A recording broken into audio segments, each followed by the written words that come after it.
We're at Gen Next 2019 with the station manager of 5FM, Liesl Hefke. Now, if there's anyone that knows about where the youth are at, it has to be the station manager of a youth music radio station that's national. So where would you say the youth are at in 2019, and how do we market to them? Yeah, I mean, Arya, it's a difficult job. It is so difficult. The youth is everywhere. They're so choosy. One day they're wanting this, the next day they're wanting something else. So it's really very difficult. And as a brand, as 5FM, so hard for us to keep up, because the expectation is always that we're leading and we know what's potting and we know what's next. So, you know, you need to kind of keep up with that. So that's how you employ the right people, of course, so that even as an individual, if I'm not always in tune, I do know that I have young people who are in tune, who are able to make sure that the youth, you know, are kept current with things that we're discussing on our social media platforms, content that we're discussing on air. And that's essentially what it is. 5FM always consistently ahead of the curve and scoring incredibly high in all the research that comes out when it comes to Gen Next. As the leader of that ship, how do you make that happen? Because that's really, you know, being super in touch with everyone and what everyone's doing. And quite frankly, it actually hasn't been, because we do feel like we've been lagging a bit. And I think that's essentially why I felt it was so important that we be here, because we've never been here in the capacity of actually exhibiting, right?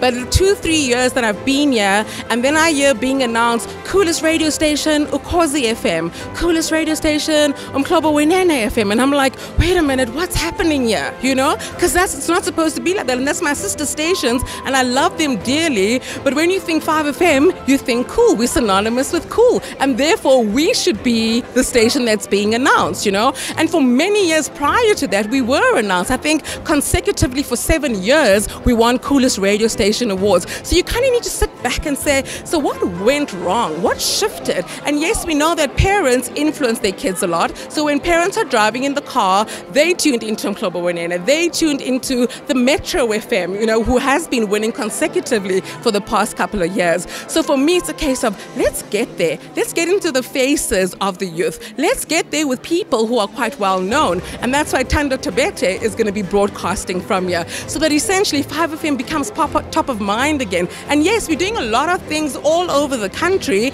but somehow it's not sticking enough. And that's why we just need to do a little bit more to get there and make sure that we stay in the minds of our young people. And I think it starts here. This is a great platform for us to start. Well, that's an incredibly empoweringly honest answer to that question. So certainly with that kind of mindset, it's absolutely 100% going to come true to what you want it to be. Your message to marketeers who are looking at you and saying, I don't think that there's anything you need to do better, you seem like you're doing an amazing job as is, what would your advice be to people in boardrooms in South Africa around connecting with the youth? Yeah. So, I mean, you know, I've been listening today, and it's all about influencer marketing, and now we've even expanded to micro-influencers and micro-influencers. And it's like the youth is saying, listen to us. Take us into those boardrooms, have discussions with us. I mean, I get into so many focus groups, you know, where we're just listening to young people. And I think a lot of companies need to do that. It's all great to have a nice fancy agency in a beautiful building, but if we're not speaking to the youth, then I think we're going to miss it a bit.